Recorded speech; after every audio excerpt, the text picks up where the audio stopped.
In recent news, we've been seeing multiple accounts of police officers killing people of color. When you hear about these deaths, what do you think? Do you think that this is an act of police brutality? Or do you think that the people of color did something so wrong that the only way to control the situation was by force?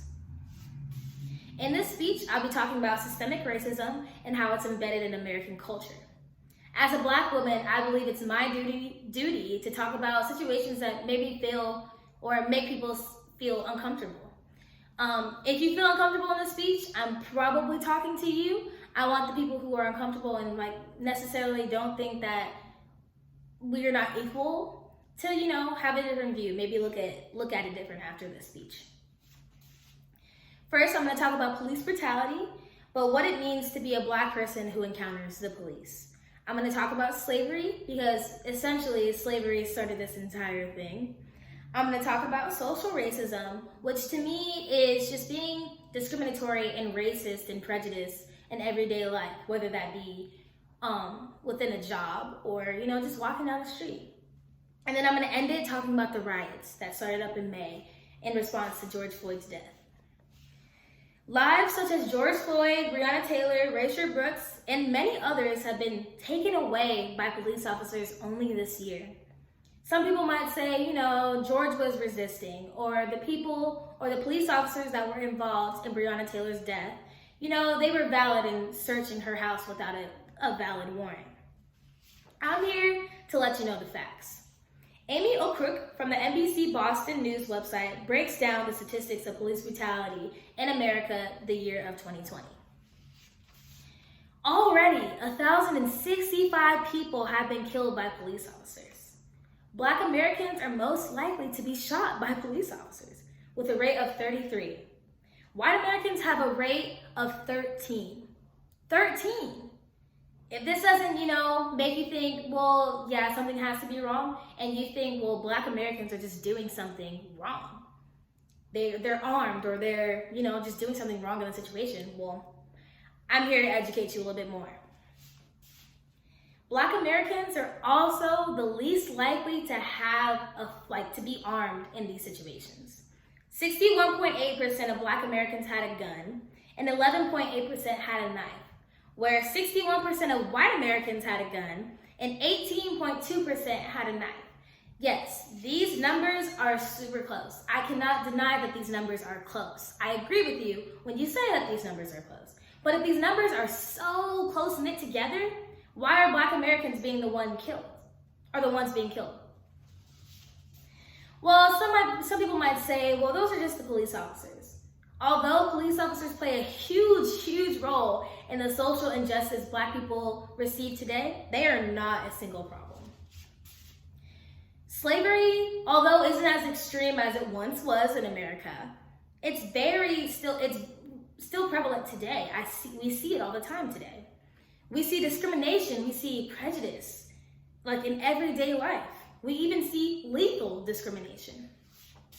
Socially, racism is embedded in America's roots. An article I read about systemic obstacles that Black Americans face when getting jobs, I think explains this perfectly. Christian Weller from the Center for American Progress website in 2019 says or explains that there's been a significant job growth over the past 9 years in America. But that job growth barely includes the Black community at all. It goes to show that not only are police officers being objective when it comes to enforcing the law, but regular people are being objective as well. I talked about racially profiling in a speech I did once before about Black women's hairstyles. Something as little as a hairstyle can cost a Black woman a job. When people are confronted with using these tactics as a way to not give a woman like myself the job, it's denied. They don't believe that they looked at my hair and said, she just can't get the job. Her hair, her skin color, she just can't get the job. And in that sense, I believe that they didn't say she's Black, she can't get the job. I believe that I was taken in for an interview, I was talked to, and they saw my hair, they saw my skin tone, they saw my outfit, and they didn't think, oh, she's Black, she can't have the job. But these small factors determined that I was unprofessional. Small accounts like these can be argued. No doubt that they can be argued. That is my personal opinion. The hairstyles is my personal opinion. One thing that I believe that cannot be argued is lethal racism. The killing of Ahmaud Arbery in February is what I define as lethal racism. Unarmed 25-year-old Ahmaud was shot down because he was jogging in a random neighborhood by two white men named Travis and George McMichael. And they said that they were making a citizen's arrest. Now, if you don't believe that these men did anything wrong, I hope you can see why we, or people as a community, can see this as an act of racism. To switch gears a little bit, I just want to ask you a question. Do the Black Lives Matter protests make you feel uncomfortable? The riots have been a huge part of the news recently in the year 2020. After George Floyd's death, I might add.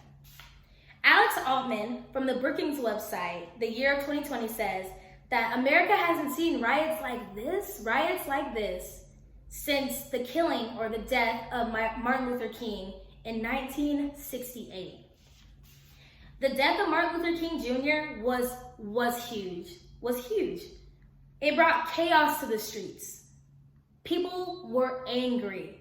And if people are angry again to the point where they can do everything that was happening in 1968, then something has to be wrong. There's no denying that something has to be wrong.